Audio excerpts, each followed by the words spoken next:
we're looking at financial instruments. So get on to page number 29. Here you have a financial instrument evidences a transaction between two parties. Highlight for one party in the transaction. The financial instrument represents, put a box around investment and write there investing. Highlight for the second party, the instrument is, put a box around obligation or liability, and for them it's a financing activity. So here under financial instruments, we're going to look at bonds. So for one party, it's going to be an investment in bonds, investing activity. For the issuer of the bonds, it's going to be bonds payable, a financing activity. We're also going to look at stocks, common stock, preferred stock. So for one party, it's going to be an investment in stock. For the issuer of stocks, it's going to be a financing activity. So they're going to have stocks under the equity section. We are also going to look at derivatives and certain other long-term financial instruments.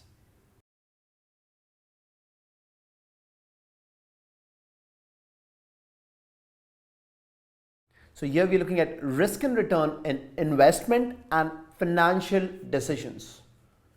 So individuals and organizations make decisions regarding, put a box around investing in financial assets. So it could be stocks and bonds. It could be investment in tangible assets, even intangible assets. Now, the reasons for investing is to ensure liquidity and to generate income. Next, put a box around financing. So financing involves obtaining funding for an organization's assets. So you're going to look at debt funding or equity funding. So both debt and equity involve risk and return trade-offs. And we're going to look at this in a lot of detail going forward in this section.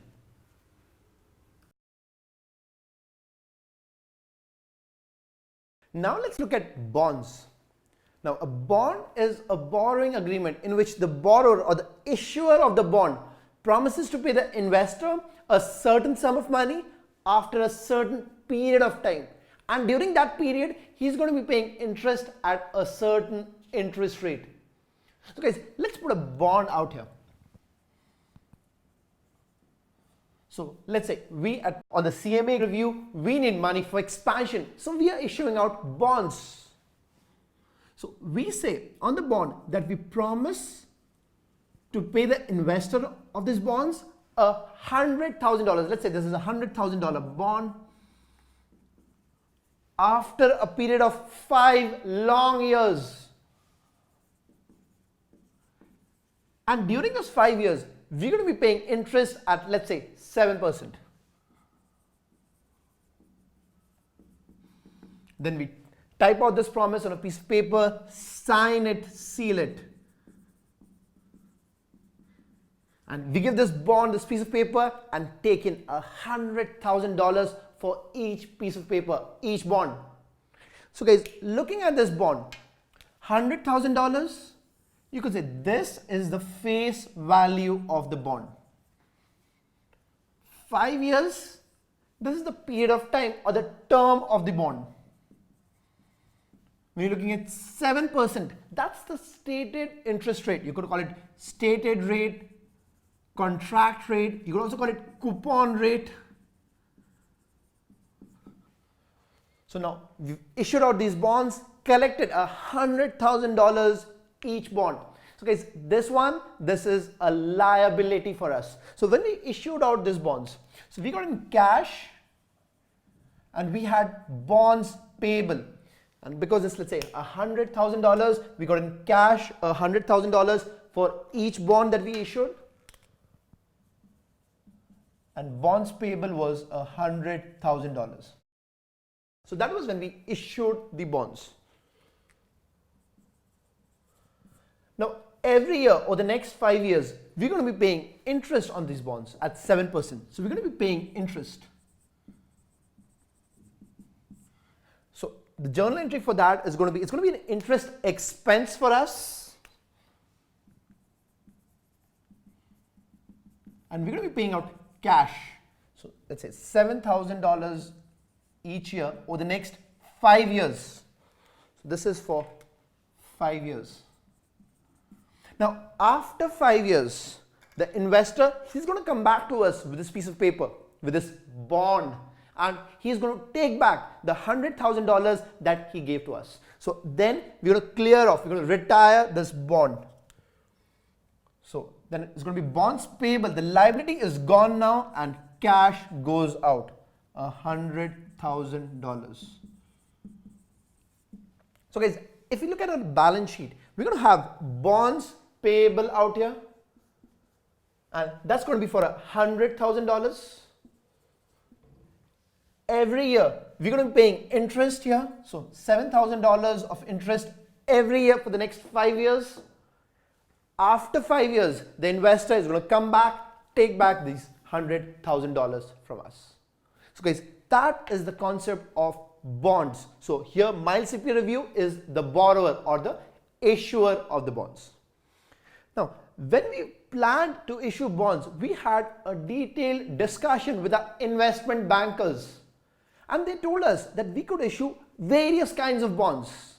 So when we were discussing, we talked about the various classifications of bonds or the various kinds of bonds that we could issue. They said that we could do a term bond. So this is a term bond because the entire $100,000 matures as of a single date after 5 years. So this one was a term bond.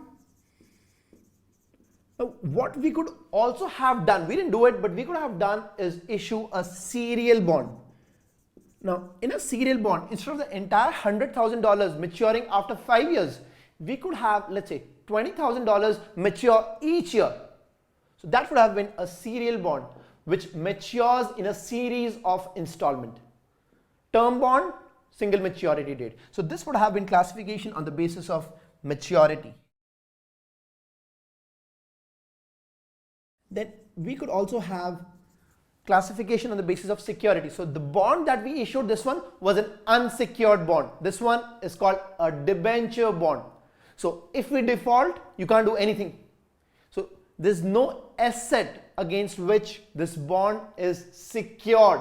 So we could have issued a secured bond. So let's say if the bond was secured against some assets that we had, which served as collateral, this would have been a secured bond or even a mortgage bond if it was secured by real property. But what we did was we issued out unsecured bond because people, they love us, they trust us, versus unsecured bonds, which are also called, unsecured bonds are also called debenture bonds.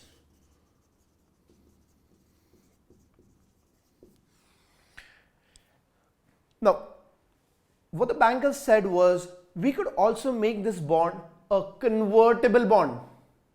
So that sounds like a convertible car, right? So you have a car which is roof and suddenly you get the roof out and you get some air. That's a convertible car. Now this one could have been a convertible bond. Now what that means is, let's say when we issued out this bond, this was a debt, a bond payable on a balance sheet. We could have given an option to the investors that if they wanted, now again, if they wanted, option means right but not obligation. So if they want, they can come back to us with this piece of paper, with the bond, and take back our equity stock. So the debt would convert to equity. That would have been a convertible bond. This bond could have been converted at the investor's option to equity. Or what we could have done was we could have given a warrant free with this bond. So guys, you often love when you get something free when you buy something, right? So let's say you're going out to buy a laptop and you get a bunch of DVDs free. Sometimes those DVDs, they excite you more than the laptop. So that is what we could have done. We could have issued free warrants along with this bond. So the investor could have kept this bond with him. He could have come back to us with a warrant and taken a stock. He could have exercised that warrant. That would have been an option to buy equity. So he would have to pay some cash when he gave the warrant and take back equity stock. So it could have been convertible bond. So Convertible bond means this bond would have been converted to stock. A bond with detachable warrants mean along with this bond we are giving free warrants. They can come back with the warrants, take back stock. They need to pay some cash because that's an option that they can exercise. Then what we discussed was, there were a lot of investors who are ready to buy our bonds. A lot of people, they simply love the work that we're doing. So they're ready to invest in us. Now, because we had so much of demand for these bonds, we said, why not make it a little more advantageous for us? We could have made these bonds callable bond. Now, callable bond, what does that mean? That means we have an option to call back the bonds whenever we want. So guys, we said this bond, this is for 5 years. But let us say after the second year, we feel that we've got a lot of cash. What we can do is, we can tell the investors, come back with your bond, take your cash. So that's our option, our benefit. Conversion option was the investor's benefit. Callability, that's our benefit, the issuer's benefit. Or what we could also have done smartly was, let's say the interest on this bond, the stated interest rate is 7%. So we're paying interest at 7% each year.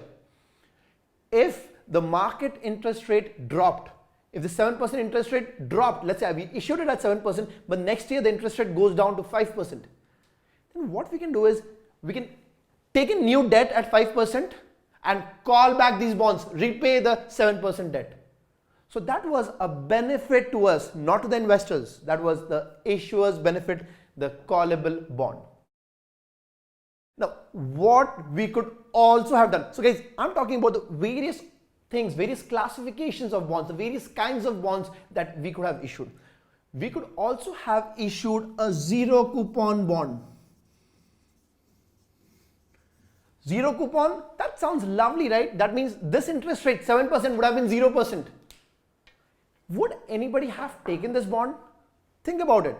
I'm asking the investor, give me $100,000 now, come back after 5 years, take back your $100,000. During this 5 years, I'll pay you nothing. Guys, we just learned the time value of money. Money should grow. So if it's a zero coupon bond, the money doesn't seem to grow. That is why whenever you issue a zero coupon bond, though the interest rate is 0%, you give a deep discount. So what I tell the investors is, okay, I'm not going to pay you interest over the next 5 years. But what you do is, just come with $70,000 now. So instead of giving me $100,000, give me only $70,000 now. And after 5 years, I'm going to give you back $100,000. Think about it. I'm paying no interest over 5 years, but after 5 years, I'm giving back much, much more. So in that case, the zero coupon bond would have been a deep discount bond. It's also called a non-interest bearing bond. So guys, let's get to the book. Look at all this content and we'll come back with a lot more on bonds. Highlight borrower or issuer. Now he promises to pay a certain sum of highlight money, face or par value to the purchaser after highlight certain period of time, that's the term, and at highlight certain interest rate, that's the stated or contract interest rate.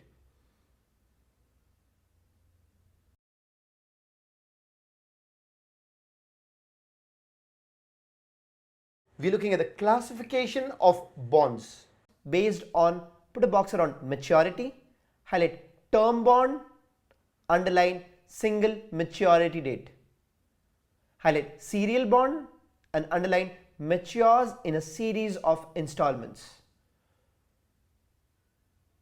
Next one, classification based on, put a box around security, highlight secured bonds, so that's secured by collateral, highlight unsecured bonds and underline debenture bonds.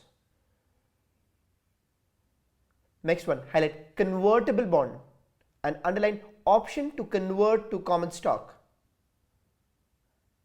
Highlight callable bond and underline issuer has right to redeem or call before maturity date.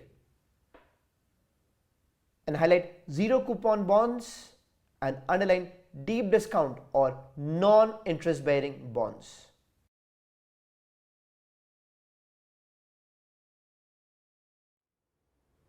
Now guys, let us say we've gotten these bonds printed. We are promising to pay interest at 7%. That's a stated rate, coupon rate. Now after we get these bonds printed, we realize that the market rate of interest for our credit ratings has gone up. It's 8% now. Do you think anybody would buy a 7% bonds when the market is giving them 8%? So I'm looking at Jain now, and he says, no, he's not interested in my bonds anymore. So guys, how do I get him buy my bonds? I can't rub off the 7% and write 8%. I can't do that. I've already printed these bonds. But what I can do is I can offer him a discount. So let us say I would tell him, instead of giving me $100,000 now, give me only $96,000. But when you come back after 5 years, you're going to collect all your $100,000. So that's a discount that I'm offering because my stated rate, my coupon is less than the market. So let's put it here. So this was a case of par value, where the market rate was equal to the coupon rate. So same rates. So we issued it at $100,000, and when we repaid these bonds, we repaid $100,000. Now we are issuing bonds at a discount. And the reason for that is the market rate is 8%, whereas our stated rate is only 7%. We've already gotten it printed at 7%. So when we issue these bonds, we are not getting all the $100,000. We are having to give a discount so that investors, they buy our bonds. So let's say we issue these bonds at a cash of $96,000 and a $4,000 discount. So let me use a blue pen for the numbers.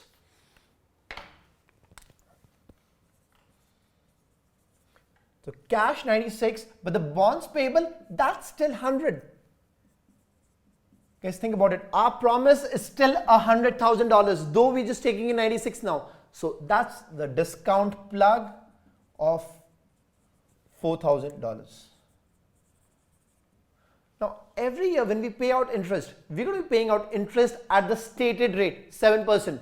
So we're going to be paying out interest $7,000 each year. So if you're looking at the interest, so even here we paid out cash 7,000, right? So we're paying the same amount of cash because the bond remains the same. We've given an initial discount. Now, so when we're paying in the next 5 years, so interest,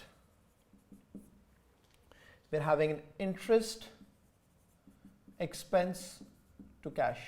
Cash going out each year, $7,000. Now guys, think about it. We got this discount account, right? Discount on issuance of bonds. Let's do it on a balance sheet.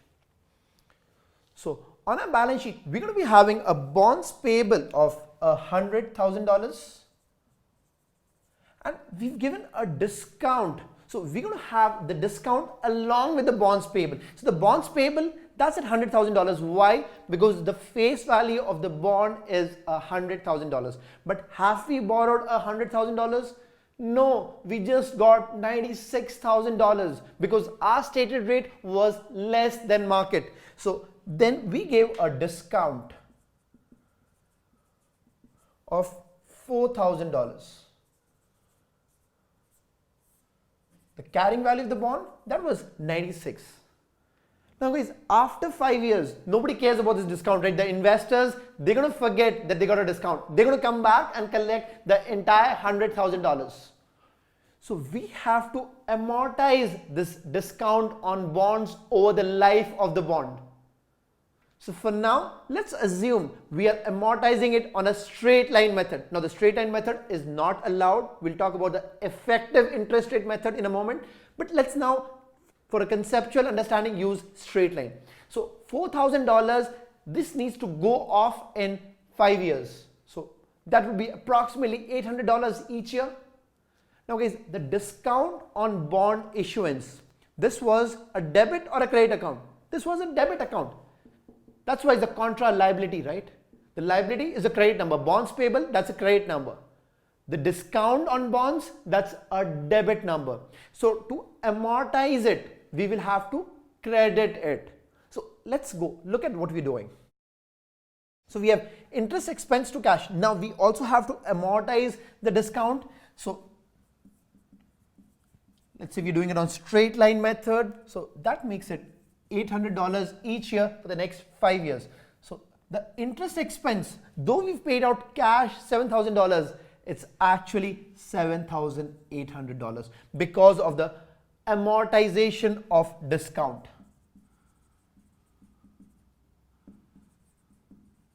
So guys, let's do it there. So the interest expense instead of 7,000 is now 7,800, and $800 we've amortized the discount. So how much is discount now? It's 3,200. So this one becomes 96,200. Now think about it. Next year again we're going to be paying out cash $7,000, and let's say amortize this by another $800. So next year on the income statement we're going to have an interest expense of 7,800, and this discount number is going to be amortized, reduced. So this would now become $2,400. So the number here would be 97,600.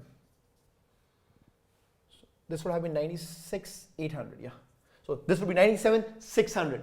Now at the end of the third year, so first year reduced, second year, at the end of third year, this number, discount number, would become 1,600.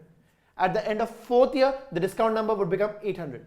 At the end of fifth year, when the discount is fully amortized, this discount number would become 0. So guys, we are amortizing discount over 5 years. So first year, second year, third year, fourth year, fifth year. After 5 years, discount is 0. We have a bonds payable of $100,000. Then the investor is going to come back to us with this piece of paper where we've promised to pay $100,000, and we will honor that commitment. We're going to pay him $100,000. So let's pay him back. So guys, when we issued the bond, we created a discount because our rate was less than market. Nobody was ready to buy it. So we gave a discount. We amortized the discount over the life of the bond. So guys, this is over 5 years. Interest expense, this was over 5 years. This one is over 5 years. So every year we're paying out cash and we are amortizing some part of the discount. After 5 years, when the investor comes back to us, we're going to repay him off, and we give him cash of the entire $100,000. So bonds payable to cash, $100,000. So guys, you're understanding the reason why we kept bonds payable at the face value $100,000, because our commitment is to pay back $100,000. The discount that we've given, we create another account for that so that we can amortize the discount. Now, this was bad news. When market rate went up, our stated rate was less, we had to give a discount. How about some good news now? How about after we issue the bonds, the market rate drops. The market rate for these bonds, such type of bonds, bonds with such credit ratings, becomes 6%. Now we've already printed 7%. The market rate is 6%. Now all the investors, they come to us. Everybody wants our bond. No, we can't rub it and make it 6% on this, can we? No, we've already printed it. So what we would do is we would charge a premium because everybody wants this. We're going to charge a premium for these bonds. So guys, now let's look at accounting for premium on these bonds. So this was a discount when nobody wanted to buy it because the market was offering more. Now we are offering more than the market. So let's do it on the other side of the board. So this was discount. Now we're doing premium. Now in this case, the market rate is less than stated rate. Market rate is 6%. The coupon, the stated rate on our bond is 7%. So let us say when we issue the bonds, instead of taking on $100,000 from the investors, we tell them, if you want our bond, better pay us $104,000. So though we'll pay you back only $100,000 after 5 years, now you pay us a premium, $4,000 extra $104,000. So we're going to get in cash of $104,000. But guys, what's the face value of the bond? What's a liability after 5 years? That's only $100,000. So the bonds payable is $100,000. So what's the premium? 4,000.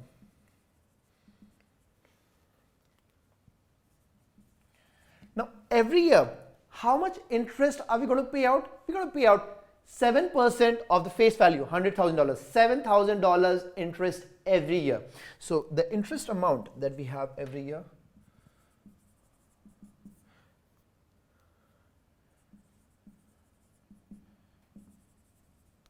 cash goes out $7,000. Now guys, think of it. In this case, we had the discount which was amortized. So discount was a debit account. We had to credit it to amortize it. So we had a debit of 4,000. We credited 800, 800, 800 over 5 years. 4,000 went off, washed off, zero. We want the same thing with the premium, right? So let's get on the dashboard and look at what we're trying to do here. So on the dashboard, we have a balance sheet. So we have the bonds payable of $100,000. Now we are issuing these bonds at a premium. So that would be bonds payable at premium. Guys, premium is a credit account. So it's going to increase this liability. So add premium, $4,000. Now our liability is not $104,000. It's only $100,000. So after 5 years, we are only committed to pay $100,000 because that's what we signed out for. So that's why we're going to be amortizing this premium. So let's say we are again using straight line method. As I told you, we'll learn about effective interest rate method in the next section. But now let's get the concepts right with the straight line method. So let's say if I do straight line, $4,000 amortization over 5 years, $800 each year. So after the end of first year, this 4,000 should become 3,200. So this becomes 103,200. Second year, this should become 2,400. So this becomes 102,400. Third year, this becomes 1,800, 101, 800. So this becomes 1,800 and 101, 800. Fourth year, this becomes 1,200 and this becomes 101, 200. So this is first year, second year, third year, fourth year. And 800, 800 gone. Guys, I'm got so bad at calculations. So used to using calculators, you see. 2,400 becomes 1,600, 101, 600. Then it becomes 800. That becomes 100,000 and 800. On the fifth year, when this bond actually matures, then this premium amount becomes zero. So guys, if this premium amount goes off, how much is the bonds payable that's remaining? $100,000. That's amazing. So let's do that on our board there. So the cash that we're paying out is $7,000. We need to amortize the premium, this credit number of $4,000. Let's say we're doing straight line, 800 each year. So the premium gets amortized. So to amortize the premium, you got to debit it. If you're doing it by, let's say, 800 each period, what's our interest expense? So guys, though we paid out $7,000, our interest expense is only $6,200 here. So this is going to be over 5 years. So 5 years, we're going to amortize the premium. We're going to be paying out cash each period and then interest expense on our income statement.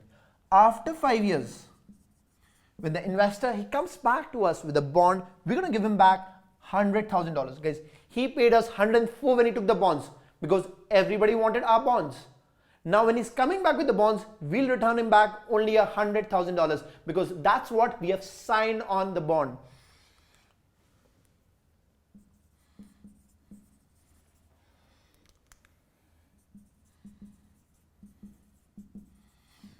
So guys, if the market rate was equal to your stated rate, simple, easy. You issue it out for $100,000.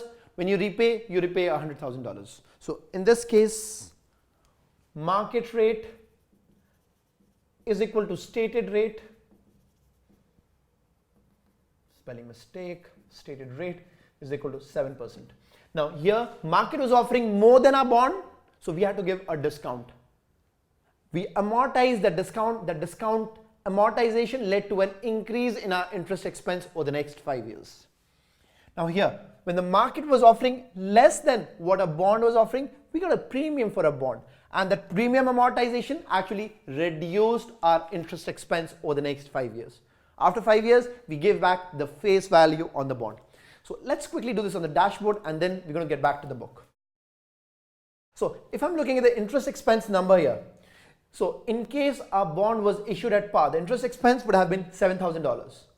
If it was issued at a discount, that would have increased, the discount amortization would have increased our interest expense, would have been 7,800. But if we issued at a premium, this would have been reduced, it would have become 6,200. So this was when there was a premium, this was discount, this was par. So guys, we're working on the interest expense number on our income statement. On the balance sheet, we're looking at the bonds payable number, which stands at the face value. To this, we less any discount that we've offered, the unamortized discount, the discount which is not yet amortized, and we add any unamortized premium. So bonds payable less discount, add any premium. So you'll not have both discount and premium. For each type of bonds, generally you'll have either discount or premium. So guys, that's the bond that we've issued out. We're going to look at it on the book. Let's look at interest rates in accounting for bonds. Highlight stated or contract or face or coupon or nominal rate. So this is the rate of interest printed on the bond and represents the interest payable by the borrower, right? Versus, and we're going to compare this rate with highlight market or effective or yield to maturity or the real rate. This is the prevailing market rate of interest for the bond. So we're going to compare the stated rate versus market rate. Highlight, if stated rate equals market rate, the bonds will sell at highlight face value. Highlight, if stated rate is less than market rate, highlight discount. If the bond is paying less than the market, the bonds will sell at a discount in the market. Highlight stated rate greater than market rate. Now in that case, the bond will sell at highlight premium.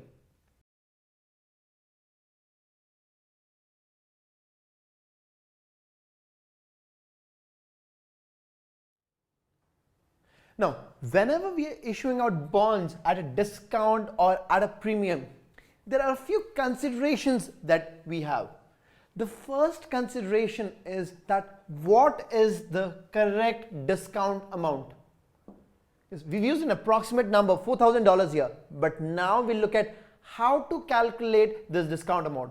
What we're going to do is we're going to look at the cash flows over the life of the bond and we're going to discount it to present date, to present value using the market rate. Not the stated rate, the market rate.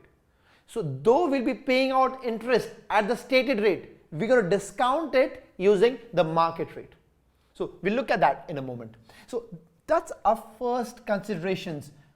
Present value, the cash flows over the life of the bond to calculate the correct discount number. This number isn't correct. We need to calculate the right number. Next consideration is to find out the amount of interest expense each period. So that would depend on the cash amount, that remains fixed. But what would vary is this amortization of discount. Now I've used straight line method here and I've told you straight line method is not allowed. We'll be using the effective interest rate method. So that's going to be the second thing for which we're going to be building up an amortization schedule. So present values here, amortization schedules here. So two things that you need to remember and you'll rock whenever you get questions related to effective interest rate method, bond discount amortization or premium amortization. So let me rub this third journal entry so that we have a little more space to show what I want to show you here. Let's look at an example that we have on the book to get into details. So we have the example on bonds amortization of discounts. It says James Bond Company. So that's my CP review here, just the same. Issues bonds of face value $100,000. Fair enough, same number. semi-annual interest at 7% contract rate. Okay, the interest rate is still 7%, but what they're doing is instead of paying out interest once in a year, they're paying out interest twice in a year. So instead of paying out 7%, $7,000 at year end, they pay $3,500 mid-year, $3,500 at year end. So this becomes semi-annual. And then you have maturing in 5 years, so the term still remains 5 years, market rate of 8%. So stated is 7%, market is 8%. Now guys, with a semi-annual interest rate, what you need to understand is the interest rate reduces to half. So instead of paying out 7%, they're paying out 3.5% each period. Instead of a term of 5 years, it's now 10 periods. So guys, you're getting it. We are dividing this by half. Instead of 7%, we'll call it 3.5% now. Instead of 5 years, we're going to call it 10 periods. So if we look at the cash flows from this bond, and if you look at the years now, let's say you have years 1, 2, 3, 4, 5, years 5 and but 10 periods, 6, 7, 8, 9, 10. So 1 and 2 period, that's year 1. 3 and 4 period, that's year 2. This is year 3. 7 and 8, that's year 4. 9 and 10, that's year 5. Now each period, they'll be paying out interest at 3.5%. Stated as 7, so they're going to be paying out 3.5 each every 6 months, semi-annually. So $3,500 of cash flows across this period, across 10 periods over 5 years. At the end of 5 years or at the end of these 10 periods, we're going to be giving out the face value of the bond, $100,000. Remember the repayment, $100,000 happens after 10 years. So guys, now to calculate the present value of this bond, we have to use the present value factor for this annuity. So this is an annuity of 3,500. So it's 3,500 at the end of period 1, 3,500 period 2, 3,500 period 2. So 3. So it's 3,500 each period over 10 periods. And the discount rate that we're going to use is this market rate of 8%. So 8%, again, we're going to divide it by 2. 4% is going to be our discount rate. So guys, how did we calculate this number 3,500? We took the stated rate 7% divided by 2 because it's semi-annual, we said 3.5%. So 3,500. So to calculate this number, how much interest you're paying? Guys, simple logic. How much interest are we going to pay on this bond? That is going to be based on the stated rate, what we have printed, what we have signed up on. So that is going to be our calculation for the cash flows. But for the discounting, we're going to use market rate. So you're going to use stated rate, coupon rate to calculate your cash flows. You're going to use market rate to discount those cash flows to present date. So now let's look at the present value factors that they've given us. So it says number 1, calculate the bond premium or discount. Number 2, show the journal entries. Number 3, show the bond amortization table. So a lot of work for you here. It says, note that we always use the market interest, so that's 8% in this case, to calculate the premium or discount. Since interest is semi-annual, to calculate present value, interest rate will be 8% by 2. Even the cash flows is 7% by 2, right? So instead of 5 years, we're talking about 10 periods now. And N would be 5 into 2, 10. Now it says the present value of the principal, that's present value of $1 at 4% and N is equal to 10. So present value of $1 for 10 periods at 4% interest is 0.67556. So what we're going to do is we're going to present value this to current date. So for present valuing this, we're going to multiply this by 0.67556. So $100,000 after 10 periods at 4% interest rate. So guys, you're getting my logic. 10 periods at 4% interest rate, that's 8% by 2. So 4% each period. So the present value of $100,000 which is coming in after 10 periods at 4% interest rate is $100,000 into 0.67556, which gives us 67,556. So we've calculated the present value of this cash flow. How about the present value of this annuity? Now we're going to be discounting that, calculating the present value of that. It says present value of the annuity of semi-annual interest payments of 3.5% of 100,000. So that's 3,500 each period. So present value says of annuity at 4% interest and n is equal to 10 is 8.111. So we're going to multiply 3,500 into 8.111 and this calculates to 28,389. Guys, so understand this. Think about it. How much interest are we paying out on this bond? So let's say if we are issuing this bond, if Miles CP Review is issuing this bond, semi-annual interest, how much interest are we paying out? We're paying out 3,500 over 10 periods. So that calculates to $35,000. So though we are paying out $35,000, that is happening in future periods. The present value of that annuity of a total of $35,000 is only $28,389. So though this calculates to 35,000, 10 periods, 3,500. The present value is 3,500 into 8.111, not 3,500 into 10, because we are reducing it. Think about it, right? I gave you the concept of time value of money. Money grows with time. So this becomes 28,389. Now, if you sum up these two, so this is the present value for the interest payments. This is the present value of the principal repayment when the bond matures. So the sum of this gives us 95,945.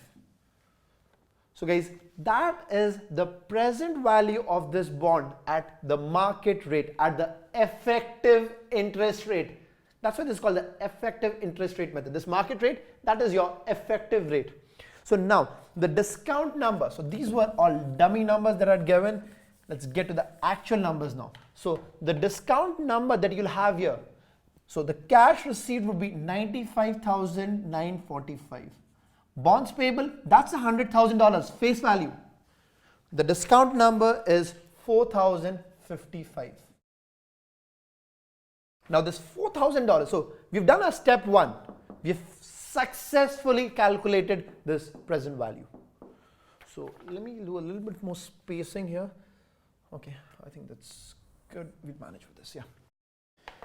Now for step two, I told you we'll be building up an amortization schedule to amortize this discount that we've calculated to be $4,055. So we're going to be building up a schedule where we'll have period, we'll have effective interest. So guys, what is the effective interest rate here? It's 4%. Because it's semi-annual, 8% by 2, 4%. What's the interest paid? That's being paid at the stated rate. What's printed on the bond? 3.5% each half year. This helps us calculate the plug for discount amortization. And after the discount amortization, the bond's carrying value would naturally change. So guys, looking at this, the bonds payable on a balance sheet is going to be at $100,000. What's the carrying value of the bond? It's going to be $100,000 less discount on bonds 4,055. The carrying value is going to be 95,945. Now what we're going to do is in period 1, we're going to calculate 4% of this. What's your effective interest rate? 4%. So calculate 4% of this. 4% of this calculates to be 3838. But how much have we paid? We've paid only 3,500. So guys, the effective interest rate is 3838. We've paid 3,500. What's your plug for discount amortization? You guys are getting what I'm trying to do here. So what we are saying is the effective interest rate, our interest expense is 3838. But we've paid out only 3,500. What's your plug for discount amortization? The plug for discount amortization is going to be $338. and now your discount number on the balance sheet would reduce. So your discount number on the balance sheet was 4055. So let's do it on the balance sheet now. Let's get there. So when we started on with this, rub this off, clear this, less discount, yeah. So we said $100,000 less discount of 4055 gives you 95,945. Now at the end of period 1, that's the first 6 months, we have amortized the discount by $338. So the 4055 of discount that we had is now reduced by $338. That gives us 3717. So guys, what is the new carrying value of the bond? That's 100,000 minus 3717.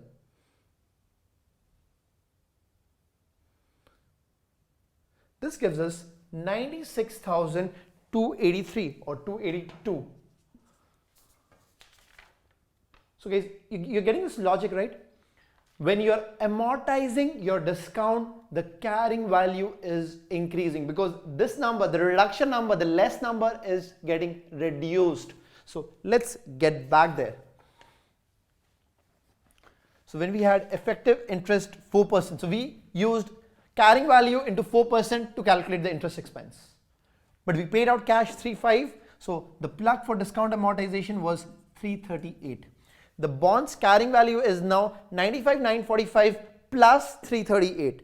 That gives us 96,282. Now the way you do it is, you could say 3838 minus 3,500 is equal to 338. 95,945 plus 338 gives you 96,282. So this minus this is a positive number. Now next period, at period 2, that's 7th month to 12th month, we're going to calculate the effective interest rate on the new carrying value, not on the old carrying value, on the new carrying value. New carrying value is 26,282. So take 4% of this. So 4% of the new carrying value would give you 3,851. So guys, what I'm trying to say is, though you might have paid 3,500 only, because the stated rate is 7%, paying half of that, 3,500. Your interest expense for your income statement should be 3,851. So this number here, which is 3,838 for second period, I need a little more space here. So let me rub this, try to do it, redo it again. Okay, this was 28,389. This was 67,556. Total was 95,945. Now, when I'm looking at the interest expense for the second period, how much is that? 3,851. So let me also create here. 3,851. How much is paid out in cash? 3,500. What's the discount amortization? The difference, 3,851 minus 3,500 would give you a positive number of 351. So now you're going to add this positive number to 26,282 and you would get 96,634. Am I right? Yes, I am. Now, third period, again, you're going to calculate the effective interest rate 4% on this number. So 4% of 96,634 would give you 3,865. So your interest expense for third period would be 3,865. But how much have you paid? You've paid only 3,500. So what's the plug for discount amortization? That would be 3,865 minus 3,500. That gives you 365. Yes. Simple words, 3,865 minus 3,500 would give you a positive number of 365. You're going to add this to 96,634 and you're going to get 96,999. So guys, as you understand, the carrying value is growing. Why is the carrying value growing? Because at the end of 10 periods, 5 years, we have a liability to pay of $100,000. So the bond carrying value at the end of 5 years or at the end of 10 periods should be $100,000. So though we've issued the bond at a discount, 95,945, in 10 periods or in 5 years, we're going to grow this number. At the end of 10th period, this number would be $100,000, because that's the liability, that's the bonds payable. Basically, all the discount that you have is going to be amortized over these 10 periods. So you're going to have 1, 2, 3, 4, 5, 6, 7, 8, 9, 10. After 10 periods, the discount number is going to be 0. And you're just going to have this bonds payable on your balance sheet, and you're going to be paying this out by cash. So bonds payable debit, cash, credit, cash goes out at the end of 10 periods, $100,000. So guys, what you need to take away from this is 2 steps that I've given you. Simple, easy. Step number 1, calculate the present value of the cash flows. So that would be the value at which you're going to issue out the bonds. That's the cash you're going to collect. The remaining is going to be a discount. Or if the market rate is lesser, it's going to be a premium. So you're going to calculate first the present value. So you're going to look at 2 present values. Present value, the first present value is the interest cash flows. That's going to be an annuity. Next present value, you're going to look at the present value of the principal. That's present value of $1 at the end of the term.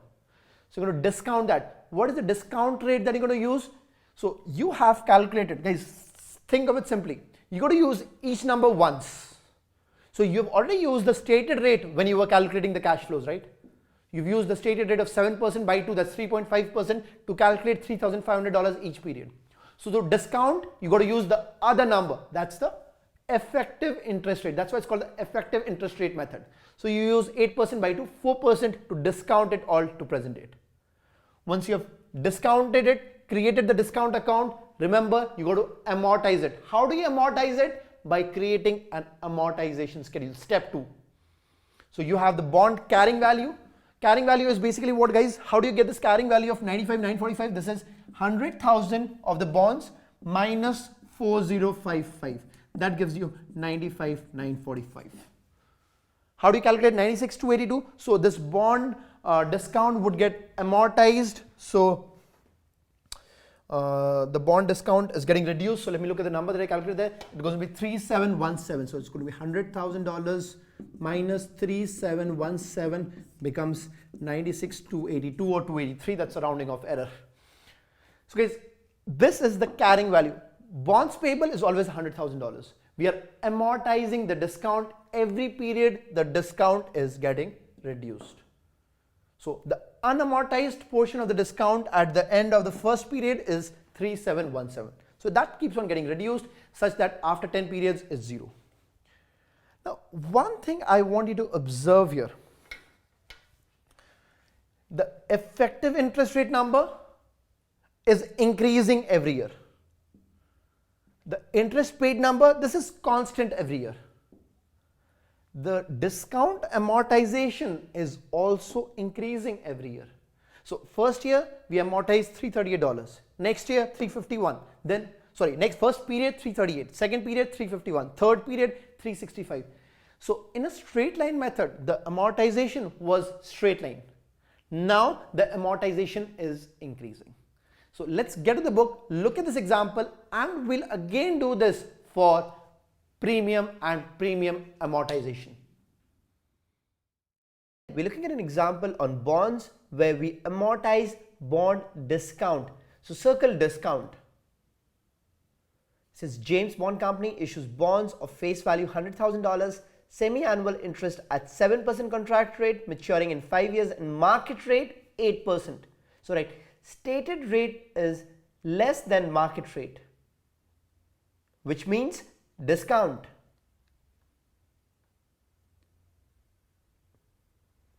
Now looking at the first part of the solution, we calculate the present value of the principal and the present value of the annuity of the semi-annual interest payments. So put a box around 67,556 and write present value of principal. put a box around 28,389 and write present value of interest payments. And 67,556 plus 28,389, that gives us, put a box around 95,945. That's the amount of cash coming in for the bond. The face value of the bond, that's $100,000. This means highlight bond discount 4,055. Now this discount needs to be capitalized over the life of the bond. So we're going to have a discount amortization where the debit is going to be interest expense and the credit would be highlight bond discount. Looking at the amortization schedule on the bottom of this page, the first column there, you got effective interest at 4% of carrying value. So highlight effective interest and right there at market rate, because 4%, that's semi-annual interest rate at 8% market rate. Next column, highlight interest paid. That's the rate of interest printed on the bond. So write at stated rate. And this helps us calculate, highlight discount amortization. The last column, that's bond carrying value. Highlight 95,945 and right there, cash received on issuance.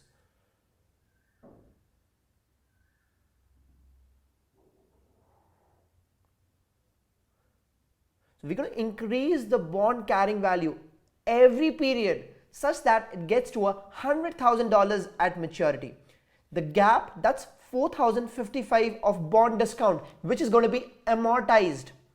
So another column for discount amortization, for all the 10 periods, put a bracket and write total equals 4,055.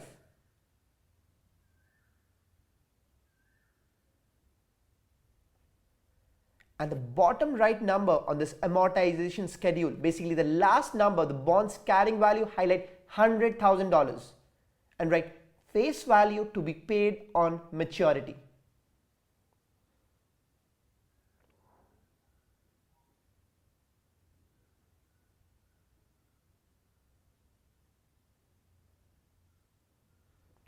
So if we look at the column for effective interest, we see that the effective interest increases every year. So write increases every year. Even the discount amortization, right, increases every year.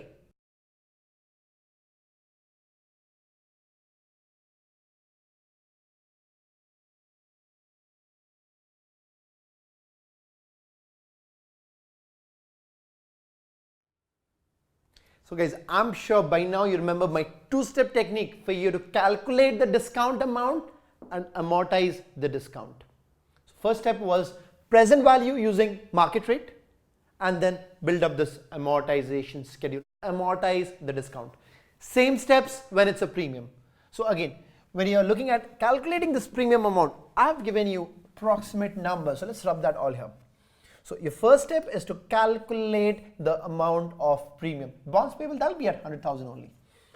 Second step is whatever premium you calculate here, you got to amortize it over the life of the bond. At the end of the life, repay off $100,000. I'm rubbing it because I need a lot of space here. So now, quickly looking into the problem for amortization of premium. So it says James Bond Company issues bonds of face value $100,000. Again, semi-annual interest at 7% contract rate. Guys, semi-annual means it simply doubles your periods. So instead of 5 years, we're looking at 10 periods. So here what we did was, stated it was 7%, we divided by 2 and we took 3.5% for each period. Market rate was 8, we divided by 2 and we took 4% to discount it. And we took 4% as our effective interest here. Same thing we'll do here. 6% we'll divide by 2. We'll take 3% to discount and for the effective interest, and stated rate would be 3.5%. So we'll take 3.5% to calculate the cash flows. So guys, you remember that? Use stated rate, the coupon rate, what you've printed. You can't change that. Use that to calculate the cash flows. Use the market rate or the effective rate to discount it to present date. So now if you're looking at this again, so again you have 10 periods, 1, 2, 3, 4, 5, 6, 7, 8, 9, 10, 5 years, year 1, year 2, year 3, year 4 and year 5. The cash flows each period from this bond would remain the same. So it says James Bond Company issues bonds of face value 100,000, semi-annual interest 7%, maturing 5 years, market rate 6%. So calculate bond premium, bond discount, journal entries and the amortization schedule. So guys, if you're looking at the cash flow, it's 3,500 each period over 10 periods, and at the end of 10 periods you get the face value of the bond back. So you give it back $100,000 gone out after 10 periods, 5 years. Now we're calculating two discounts. Remember, we did it twice. So once we are looking at for the principal, so present value of $1 after 10 periods. What's your discount rate? 3%, the market rate. So if you use this to discount it, the present value factor is 0.7441. That gives you 74,410.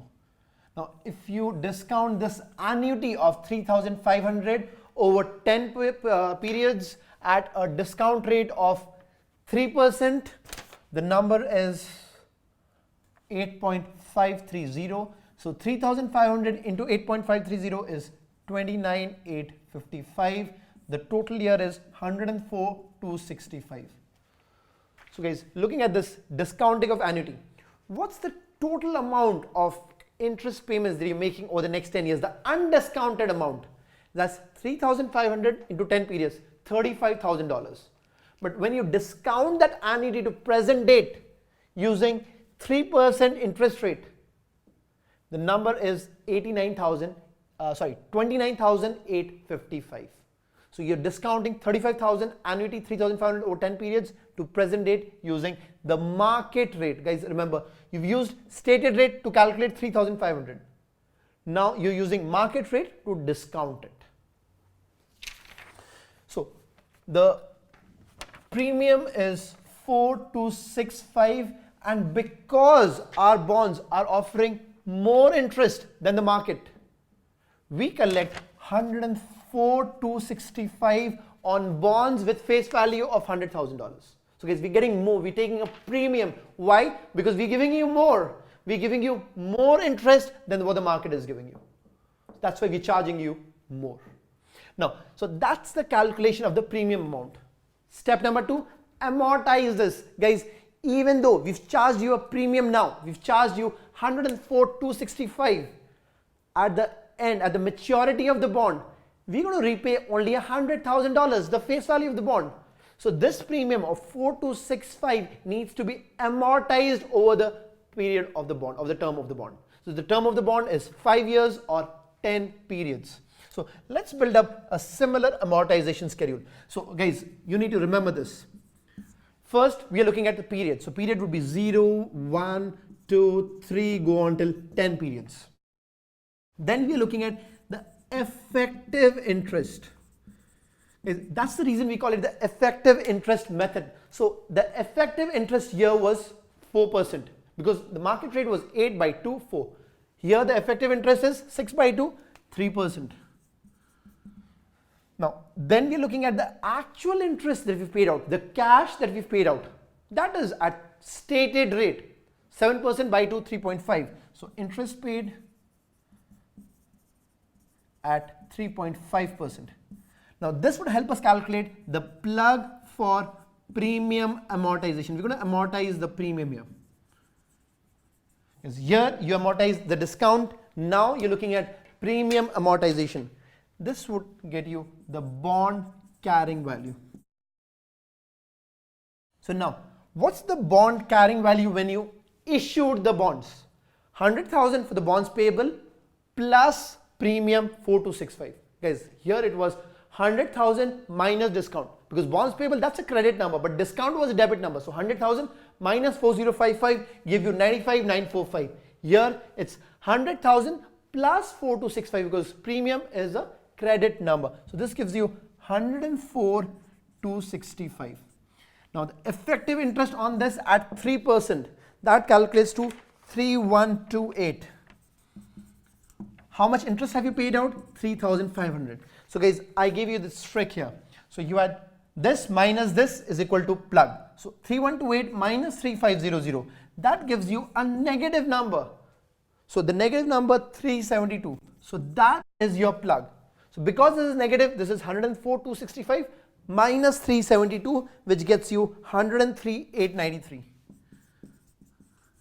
Again, 103,893 into effective interest rate 3%, that gets you 3117 minus 3,500, give you a negative number of 383. That's your premium amortization, and your carrying value after the amortization in the second period is 103,510.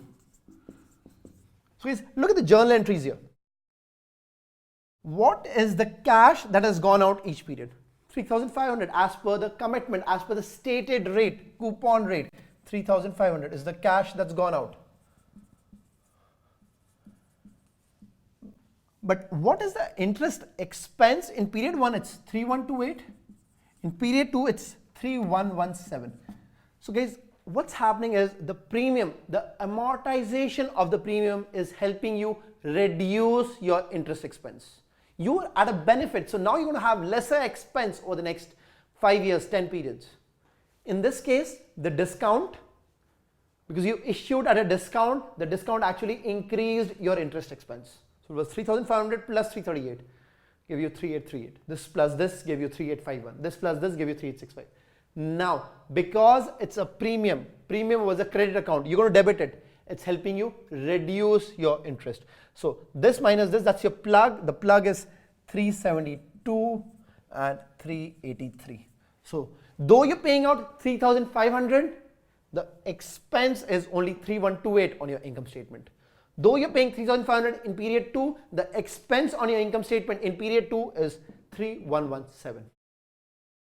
Now let's continue doing this amortization schedule. I know you're loving doing it. You want me to do it for all 10 periods, but I'll leave that to you. You have it on your book, look it up. So we're doing 1, 2, 3, and then we'll get to period 10 directly. So third period, we're doing 103,510 into 3%, that gives us 3,105. So that's for the third period, minus 3,500.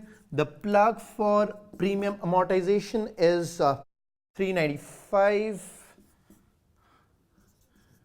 And the bond carrying value is 103,115.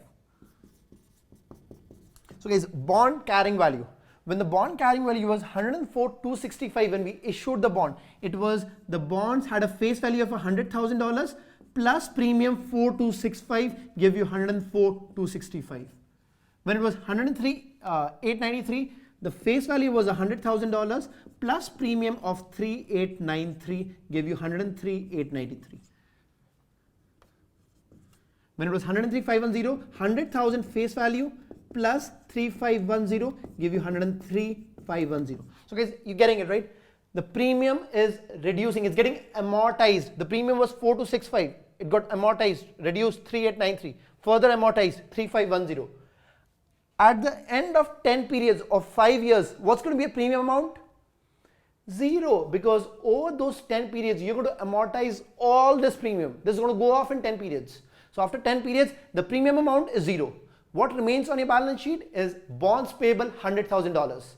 Then your investors come with a piece of paper, that bond, and you give them the $100,000, bonds payable debit, cash credit. So at the end of 10 periods, this number is $100,000, the bond carrying value, and then you pay it off, it's gone.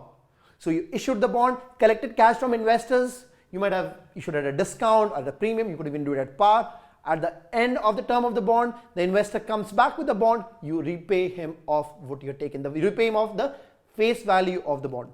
Now if you issue it at a discount, you collected 95,945, but at repayment, you give them back $100,000. So guys, this amortization table started at 95,945, the cash that you collected, ended at $100,000, the cash that you paid out.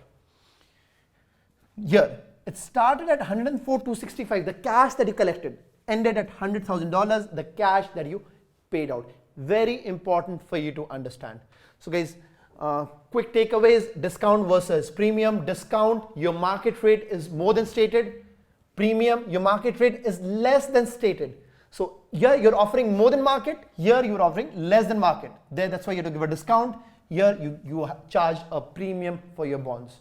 Calculated the discount and premium using present value. For present value, always use market rate. So calculated the discount here, premium here. Amortize the discount here, amortize the premium here. So that was simple and easy, very important for you to understand. Quick look at the analysis that we're trying to do here. The effective interest is actually reducing every year. So even here, it was increasing every period because this carrying value was increasing. So effective interest was increasing. Here the carrying value is decreasing, so the effective interest is decreasing.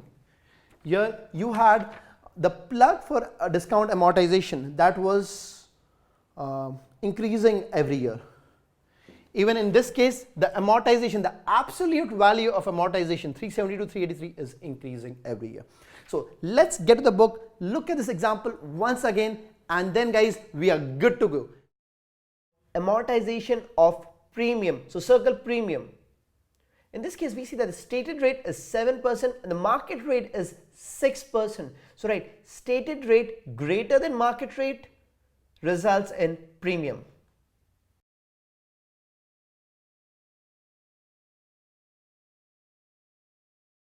The first part of the solution, we calculate the present value of the principal and the present value of the annuity of semi-annual interest payments. Put a box around 74,410 and write present value of principal. Put a box for 29,855 and write present value of interest payments.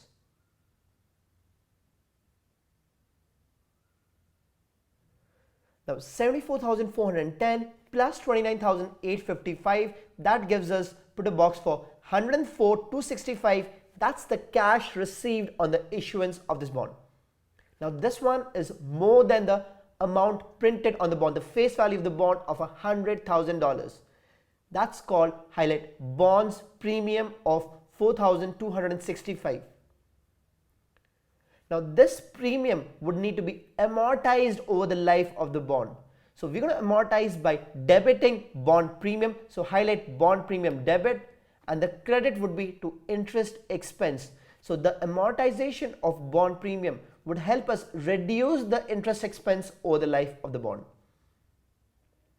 Now let's look at the amortization schedule towards the bottom of this page. You got period, and then the first column highlight effective interest and write at market rate. So market rate was 6%. Since it was semi-annual interest payments, we took in 3% here. Next column, highlight interest paid and write at stated rate, the rate printed on the bond. This helps us calculate, highlight premium amortization.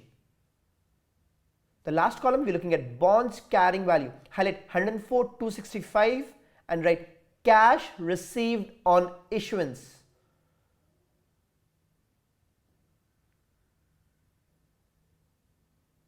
Now, since we need to move from 104,265 to $100,000 by the time the bonds mature, we need to amortize the premium of 4,265 over the 10 periods across 5 years. So under the column for premium amortization, put a bracket for all the 10 periods and write total equals $4,265.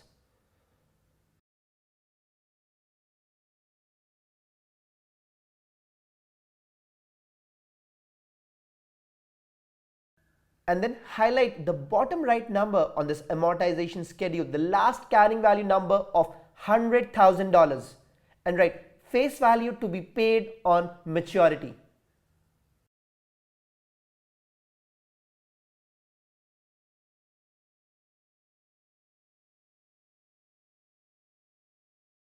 Doing a little analysis here, if you're looking at the effective interest rate column, we see that the effective interest decreases every year. So right there, decreases every year. But the premium amortization column, we see that the premium increases every year. So right, increases every year. So the premium is amortized at an increasing rate.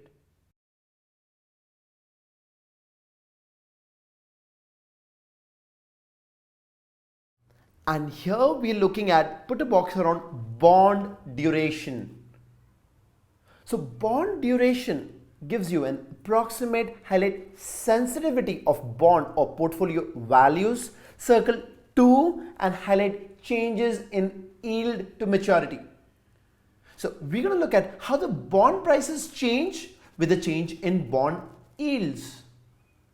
Now the best interpretation of bond duration is underline approximate percentage price change for a 1% change in yield to maturity. Look at the formula for bond duration. So underline bond prices when highlight yields fall. So draw a downward arrow there. Minus underline bond prices when highlight yields rise. So draw an upwards arrow. So we know that when yields fall, the bond prices, they're going to go up. When yields rise, bonds prices, they're going to go down. So we're looking at the difference here. And this is something we're going to divide by, put a box around 2 multiplied by initial price. So 2 into initial price multiplied by highlight change in yield. So let's say if you're looking at 1% yield, so you would look at bond prices when the yields fall by 1%, minus bond prices when yields go up by 1%. On the denominator, you'll have 2 multiplied by the initial price of the bond multiplied by 1%. So that's the change of yield you've considered on the numerator.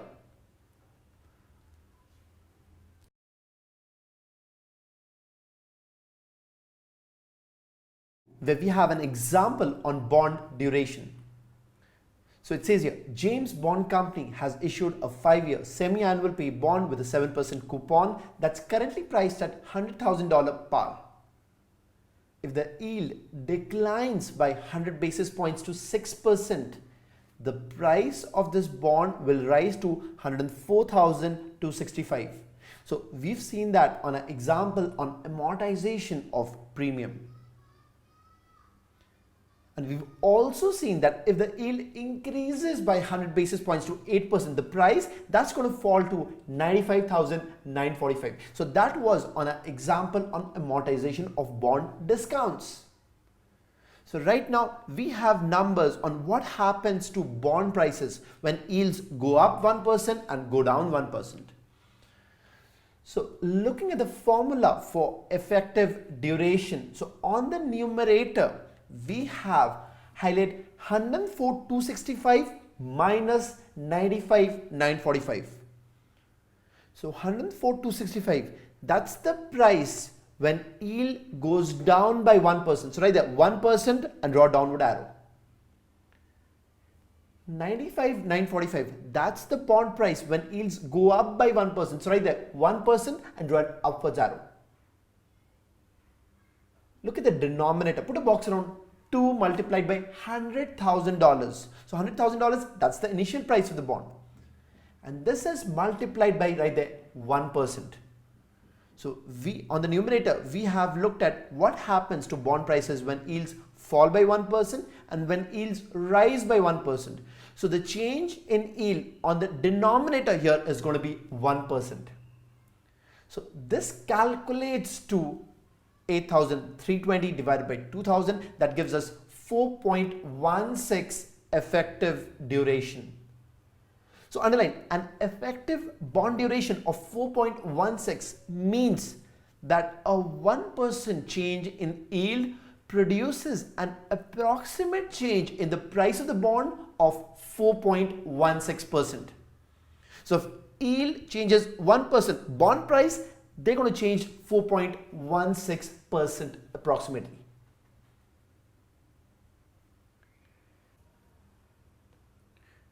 On the next sub-bullet, we're talking about how investors can use bond duration to compare bonds with different issue and maturity dates, different coupon rates and different yields to maturity. Below the table, write higher duration and highlight that. Now, this means that, right, bond prices are more sensitive to change in yields, and highlight more sensitive.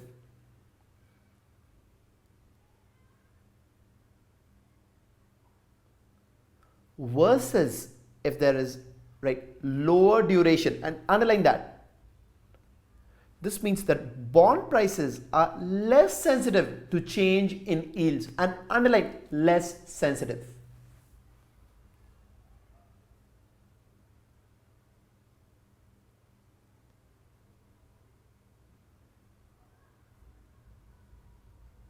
Now look at the table there.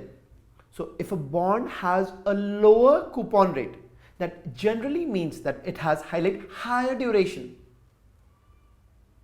If the bond has a longer maturity, that again means that there is highlight higher duration.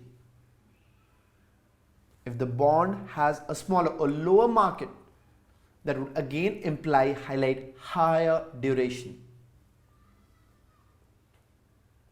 To the contrary, if the bond has a higher coupon rate, that generally means underline lower duration. If the bond has a shorter maturity, that again would generally imply underline lower duration.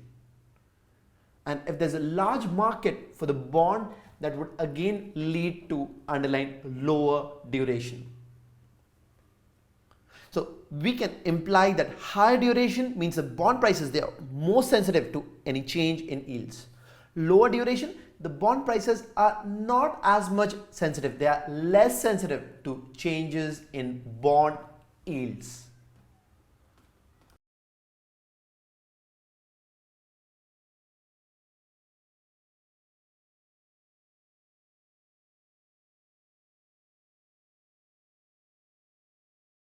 And here we have stocks. First, we're looking at common stock. So common stock, they provide highlight equity ownership in a corporation.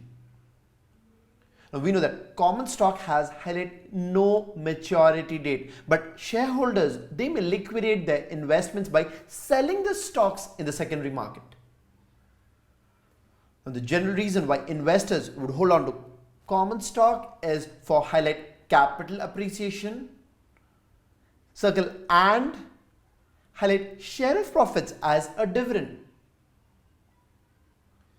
Now, one important facet of common stock is the rights that it provides to the stockholders. So the ownership of common stock gives shareholders the highlight right to vote on important company matters.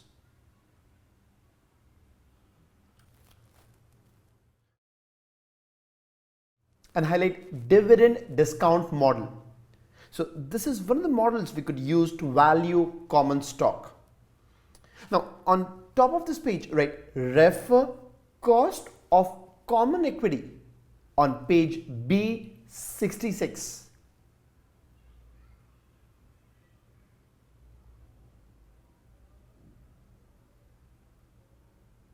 So the valuation of common stock naturally depends upon the cost of equity.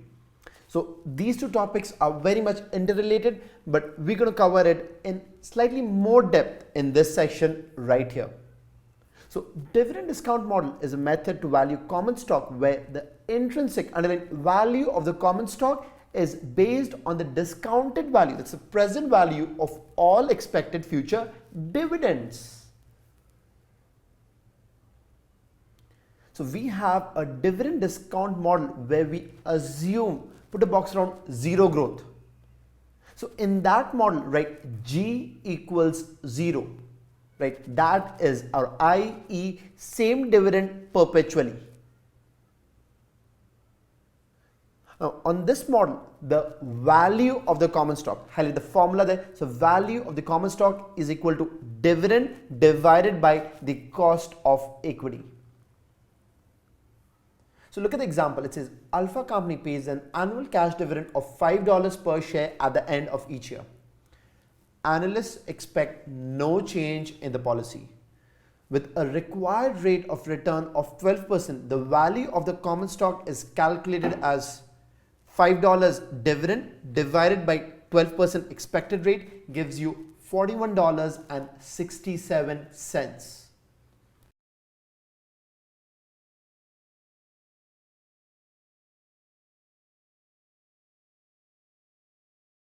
And here we have put a box around constant dividend growth model, where right, G is constant.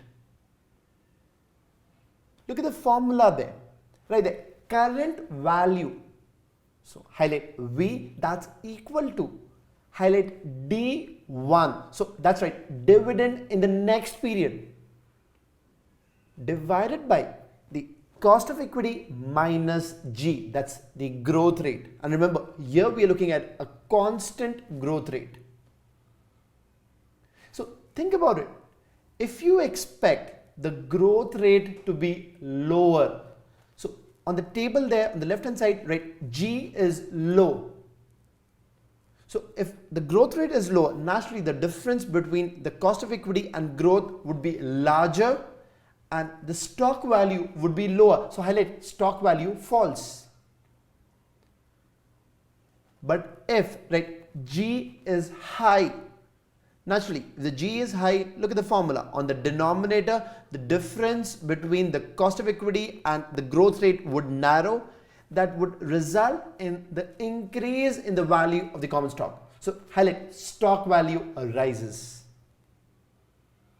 Now to understand this better, let's look at an example that we have here. So Q Inc. just paid a $3 dividend per share last year. Analysts expect dividends to grow at a constant rate of 6% every year.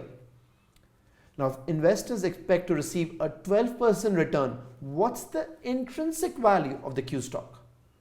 So we're going to look at the dividend in the next period. So highlight D1. So that's $3. That's the dividend this year multiplied by circle 1.06. So if this year's dividend was $3, next year we're expecting a $3.18 at 6% growth rate. We know that the cost of equity, that's 12%. The growth rate is 6%. So look at the formula there. So we're going to have D1, that's $3.18 divided by the cost of equity 12% minus highlight 6% and write there G. This calculates to a $53 stock valuation. Now comparing this to the zero growth model that we had on the previous page, the only difference that we see is that on the denominator we have minus the growth rate. So from the cost of equity we subtract growth rate, and that's exactly what we have highlighted on this example.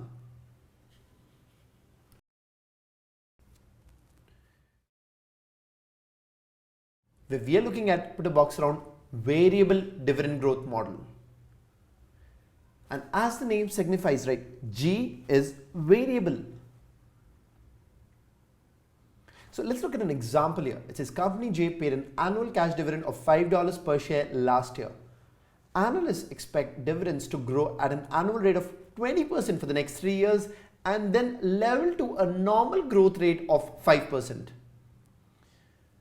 Now, the required rate of return is 12%. So let's try to calculate the dividends that the company is expected to be paying out over the next few years. Right, D1, so that's dividend in the next year. That's going to be $5. So that's this year's dividend multiplied by 1.2, a 20% increase, equal to right $6. D2, that's dividend in the second year from now. That's going to be right $6 into 1.2, that will be $7.20. D3, again in the third year we're expecting a 20% increase, so right $7.20 multiplied by 1.2, that gives us $8.64. Now from the fourth year onwards we expect dividend growth rate to stabilize to 5%. So right D4, that will be $8.64 multiplied by 1.05, that gives you $9.07. Now D5, that will be $9.07 again with a 5% increase. So after the third year we're going to have dividends increase 5%. So more or less a constant growth model after the third year. So let's try to do one thing. Let's calculate, highlight the price of the stock in year 3 or at the end of year 3. That'll be highlight P3. that'll be equal to D4. So write D4 there. So D4 is nothing but D3 multiplied by 1 plus G, that's 5% growth rate, and we've seen that's $8.64. That's going to be divided by the cost of equity minus the constant growth rate now. So that'll be 12% minus 5%. So below 5%, right there, G is constant at 5% from year 4 onwards.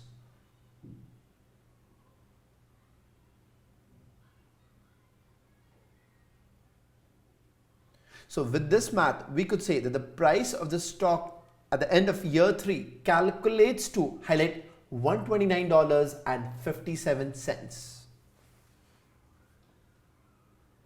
Now let's try to build out a discounted cash flow for the next few years. So on the table there, highlight D1. So we know dividends expected at the end of year 1 as $6. Highlight D2, we know the dividends expected at the end of second year is going to be $7.20. Highlight D3, dividends at the end of third year is going to be $8.64.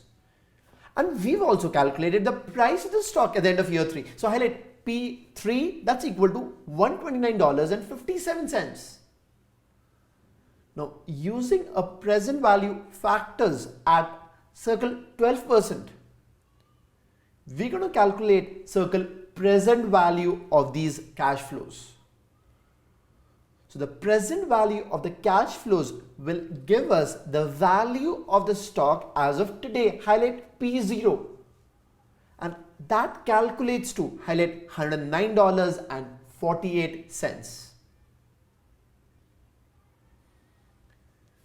So guys, on this variable dividend growth model, what we've actually done is we have projected future dividends separately, and we have discounted those projected dividends back to the present using present value interest tables.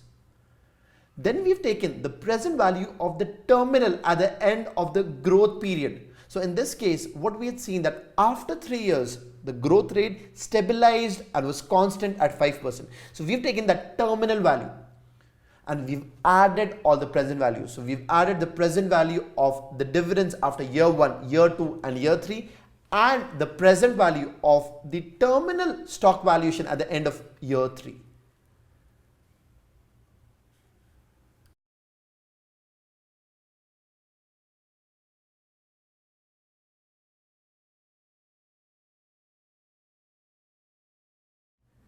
Where we have highlight relative valuation models. So relative valuation is another valuation approach that defines, put a box around comparables. So it chooses a standardized measure of value to compare companies. Basically, under the relative valuation models, we are looking at underlying how the market currently prices the assets or the stocks. So here we're going to look at underlying comparable firms, which is one having similar business and industry characteristics to the individual firm being valued. Now, the most common relative valuation model is highlight price to earnings ratios. Now, we could use a couple of other relative valuation models, highlight price to book ratios and price to sales ratios.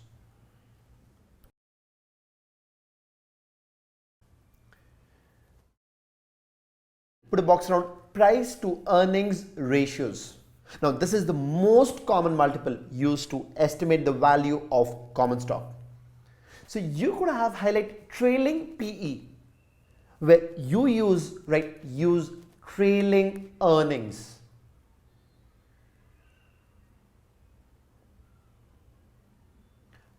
Look at the formula. Highlight market price on the numerator and highlight EPS on the denominator. So you're looking at EPS over the previous 12 months. So guys, we are looking at PE ratio, price by earnings. So on the formula, you could write price for the numerator and earnings on the denominator.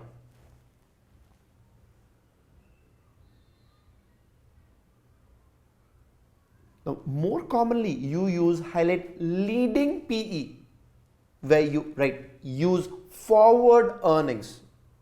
So that's the forecasted earnings for the next year.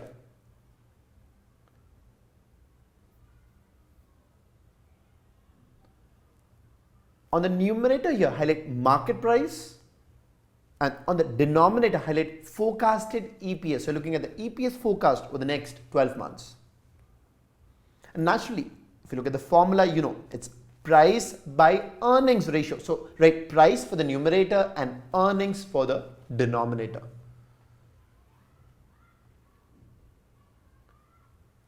Now, looking at the table with the advantages and disadvantages of the PE ratio and the advantages underlined commonly used in the investment community.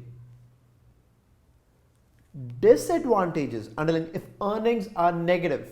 So the resulting price earnings ratio in that case would be useless. Underline volatility in earnings. Now they can make the interpretation of price earnings ratios difficult. And another problem is that there is underlined management discretion. So that's within allowable accounting practices which can distort earnings. And if the earnings are distorted naturally, the PE ratio, that's going to be distorted. Look at the example that you have here. It says Alpha Company reports $10 million in earnings in the previous fiscal year.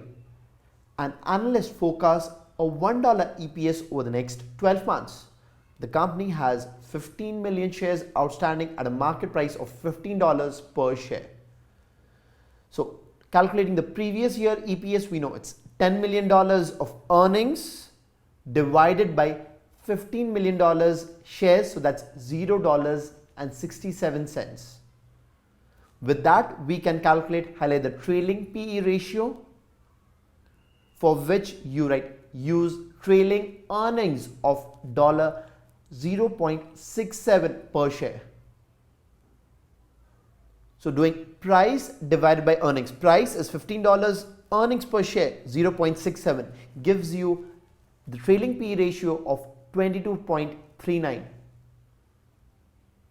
Highlight leading PE ratio, where you use forward earnings and circle $1.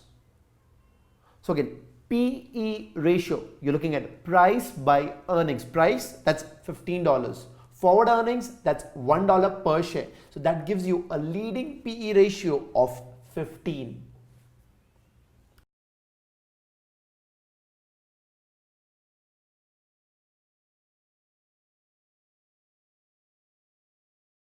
Put a box around price to book ratio. So it shows how much the market is willing to pay for equity. So highlight the price to book ratio. Now you could calculate that for all shares. We're looking at the market value of equity or the market cap of the company divided by the book value of equity. Or you could do that on per share basis. So price to book, that means on the numerator you're going to have price, on the denominator you're going to have book value. Looking at the advantages and disadvantages of the price to book ratio. Under advantages, underline book value is a cumulative amount and usually positive. EPS, which could be negative. The price to book ratio is underlined more stable than EPS, which is used to do the PE ratio. Now, the price to book ratio provides underlined appropriate measure of net asset value for firms largely holding liquid assets. So if the assets are liquid, price to book ratio could be a good indicator of the valuation of the firm. Now, the disadvantages with the price to book ratio is that it ignores the value of non-physical assets, example customer goodwill or human capital, because it's looking at the book value of equity and comparing that with the market price. Look at the example on this page. You have Beta Company reporting the following figures. So they have book value of equity in year 1 is 14,015,000, year 1 sales of 9,450,000, shares outstanding in year 1 is 3.4 million, and the stock price on May 15th, year 1 is $9.50. So we are looking at the book value per share. So book value per share is the book value of all the equity divided by number of shares outstanding. So that's 14,015,000 divided by 3.4 million gives you $4.12. So now we have the market price per share and the book value per share. Market price is given in the question, $9.50. Book value, we just calculated $4.12. So with this, we can highlight the price to book ratio, which is equal to highlight price on the numerator and book value on the denominator. So $9.50 divided by $4.12 calculates to 2.31 price to book ratio.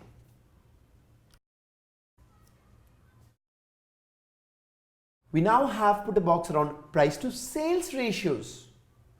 So highlight price to sale ratio, and looking at the formula, we could either look at all shares or per share. So when you're looking at all the shares, you're looking at market value of equity or the market capitalization divided by total sales. On a per share basis, on the numerator, you're looking at the price, so market price per share. On the denominator, you're looking at highlight sales. Hence the name price to sales ratio. So price on the numerator, sales on the denominator. Look at the example that we have here. So we're continuing with the example on beta company, where we are calculating highlight price to sales ratios. So on the numerator, we have price. On the denominator, we have sales. So the market price per share, that's given $9.50. Sales per share, so we've calculated that as sales, the total sales divided by number of outstanding shares. So total sales is $9,450,000. Number of shares outstanding, that's 3.4 million. So the sales per share is $2.78. And with that, we can very easily calculate the price to sales ratio. That's $9.50 divided by $2.78 gives you 3.42.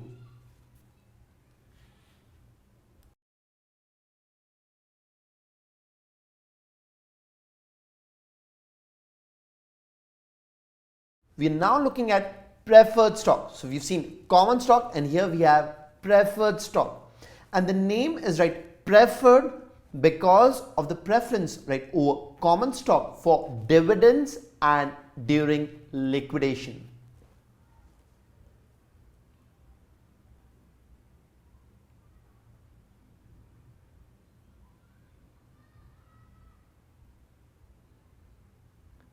Now preferred stock generally offers a fixed dividend.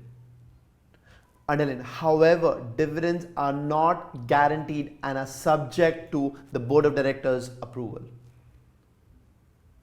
Now preferred stock, unlike common stock, they do not usually have voting rights. Now for liquidating value, if the company is liquidated, preferred stockholders are paid, and on the next line, before any claim by common stockholders. Now for the next few sub-bullets, draw a bracket and may have these features. So a preferred stock may have any of these few features.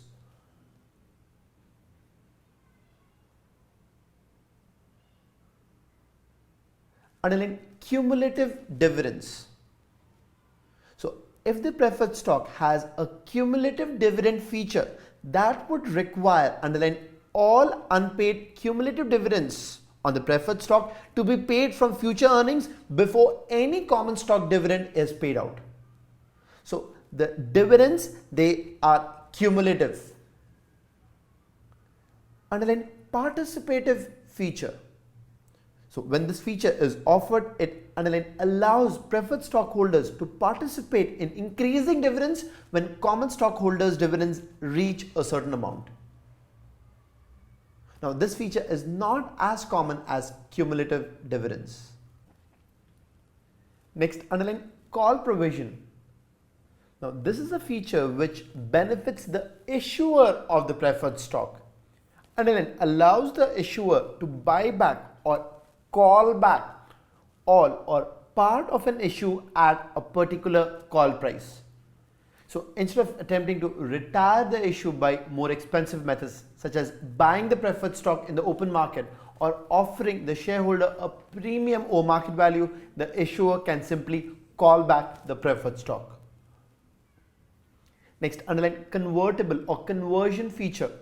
Now, this allows preferred stock to be underline converted into a specified amount of common stock at the option of the holder of the preferred stock. We're looking at preferred stock valuation. And right here, refer cost of preferred stock on page B64.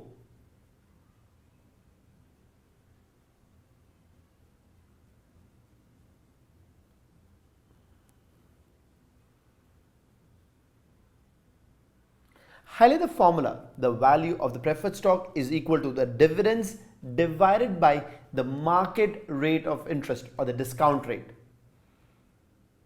So this formula is pretty similar to what we saw under dividend discount model for common stock.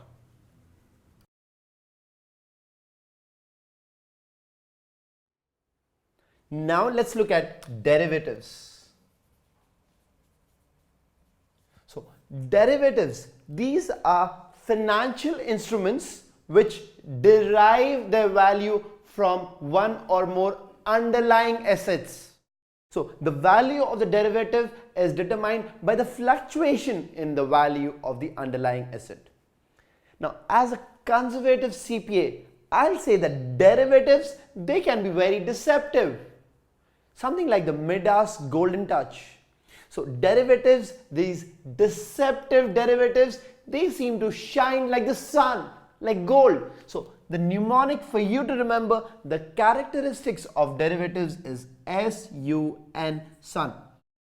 Now the S stands for settlement in cash or equivalents. So we'll talk about this. Derivative contracts are generally settled in cash or equivalents. So you might have a derivative contract for commodities, but there's no exchange of commodities. You settle it off in cash.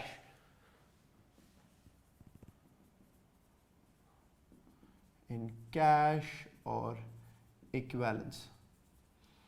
The U, this stands for underlying price, underlying asset. So you have an underlying price of the derivative into the notional amount. So that's the number of derivative instruments. So you could have 1,000 options. That's a notional amount. So we'll look at that. The N, that stands for no or negligible net investment. And let's understand all this using an example.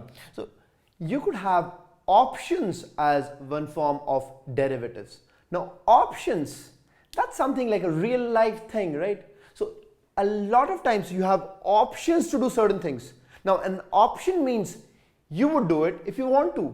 That means you have the right to do it, but not the obligation. So that is again options for derivative contracts. So let's look at options where you have right but no obligation.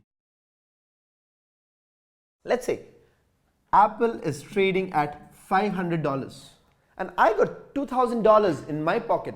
I could go out and buy 4 stocks of Apple. Now instead of that, I could also buy call options for Apple stock at $2 each. So the call option states that I have an option to buy Apple stock at $520.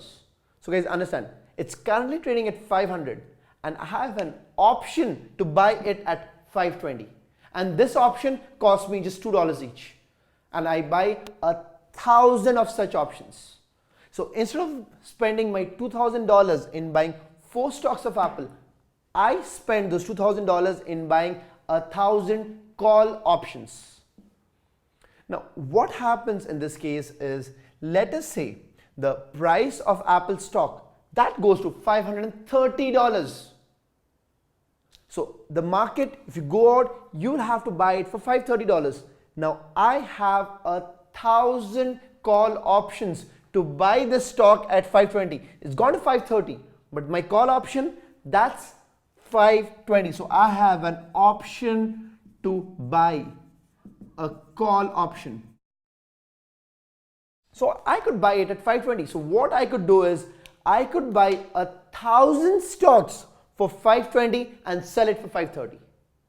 Now I don't do all that buying or selling. Instead what we do is we do a net settlement.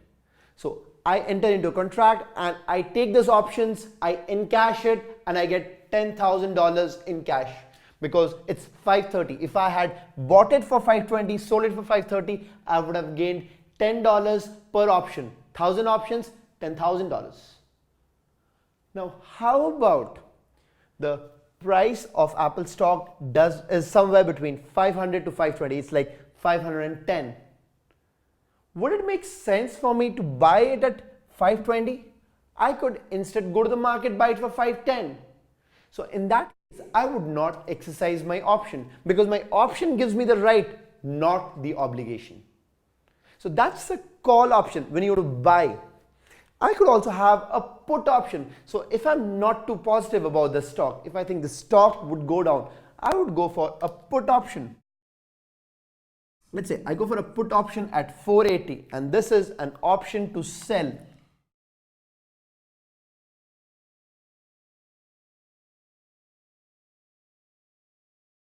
Now in this case what would happen is I would have an option to sell this stock at, let's say, 480.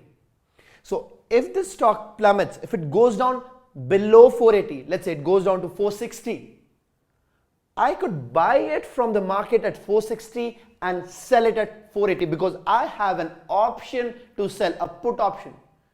Now I won't be buying and selling, we would have a settlement in cash, so I would be getting, let's say, for 1,000 options, $20,000. So guys, I'm sure you're getting this concept that if it's a put option, the price goes below this, I can buy at that price, sell at this, make a gain. How about I have a put option but the price does not go below 480. Let's say the price is 500 or 510 or 490. Does it make sense for me to buy it at 490 or 500 or 510 and sell it at 480? I won't do that. So I would let my options expire because my options, they give me a right, no obligation for me to exercise those options. So guys, as you can understand, with just $2,000 in my pocket, instead of controlling just 4 stocks of, let's say, $500 each, I now control $500,000 of stock. So I have 1,000 into 500, $500,000 of stock I control with just $2,000. So that is what derivatives can make you do. I know they seem very attractive, but as I told you, remember, they could be very deceptive and very complicated. That's why they shine like the sun. So guys, that was about options. So we talked about call option, option to buy, put option, option to sell. So call means buy, put means sell. Now you could also have futures, forward, swaps. So we looked at options, futures, forwards, swaps. Now options, as I told you, is right, not obligation. In this cases, it's right plus obligation. So these are basically contracts to buy or sell goods or currency in the future at the price set today. So you decide a price today and you're going to do the exchange in the future. So that becomes future. Now future is basically a standardized terms. So these are traded on the exchange. So it's standardized, it's decided, at this particular future date, we're going to exchange at the price set today. Now forward, that's like a customized future, customized contract between two parties. So this could be customized. Now when you're looking at swaps, swap means what? Exchange. Generally you look at currency swaps, interest rate swaps. So let's say I want to swap dollars for pounds. So that's a currency swap. So you have swaps for currency. Now, on the CMA exam, we are not really getting into a lot of detail about derivatives. As I told you, they can be very complicated. We're looking at derivatives. So, derivatives, they are financial instruments whose underlying characteristics and value are circled derived and underlined from the underlying price or value of some other more basic financial instrument. Hence the name derivative. And we know that derivatives, they shine like the sun. So putting a mnemonic here, SUN. So S, that stands for settlement in cash or equivalence.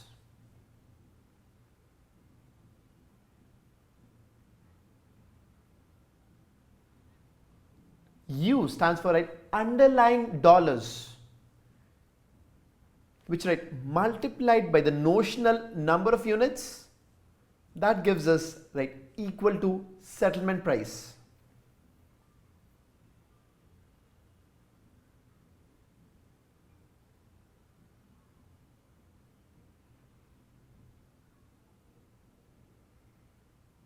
And the N of sun, no or negligible net investment.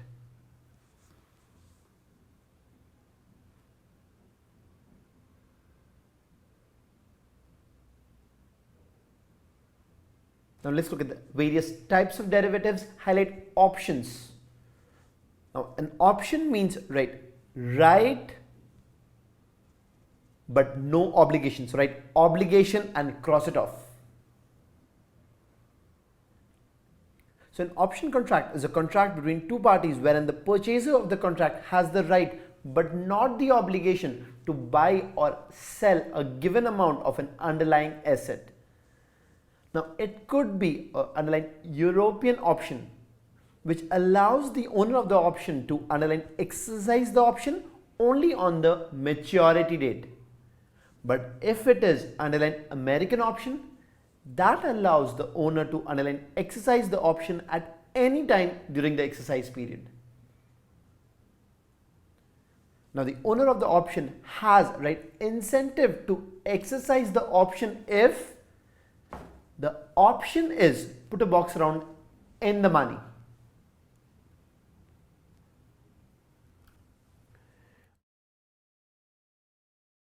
Call option and put option. Underline call option and right there option to buy. And the owner of the call option has hope that the price is going to go up.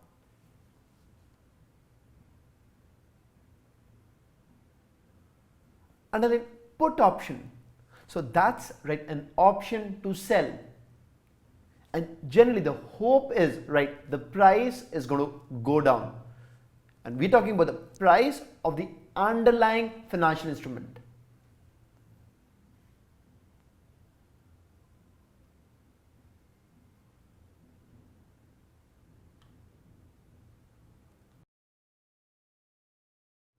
Where we have highlight forward contracts, which implies a right plus obligation.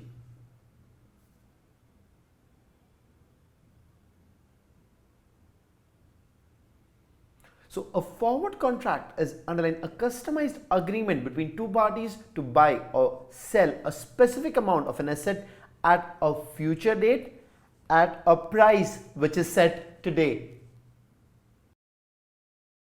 Now, on a forward contract, the party who underline agrees to buy the underlying asset on a specified future date assumes underline a long position. The expectation is that the price is going to go up.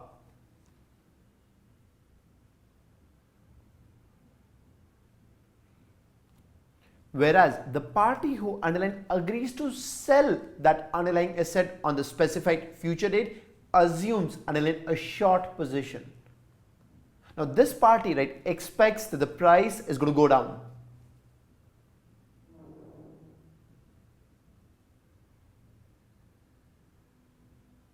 Now forward contracts, they are underlined not traded on organized exchanges. And this is the major point of their differentiation from highlight futures contract. So again, for a futures contract, you have right plus obligation.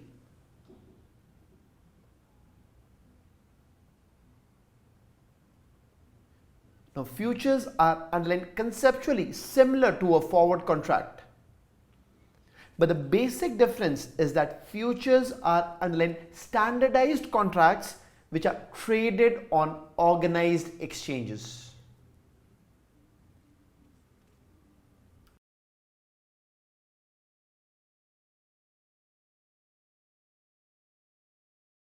And highlight swaps. So again, swaps imply a right plus obligation.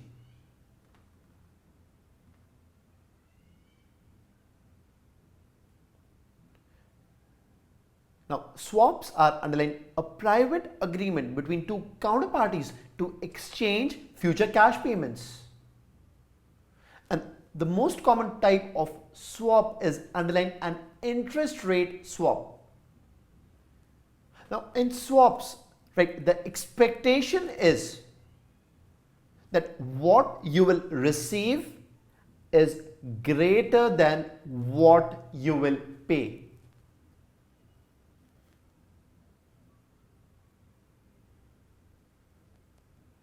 And naturally, since in derivatives you only have a settlement which happens if what you will receive is more than what you will pay, you actually get cash coming into you because of this swap that you have entered into.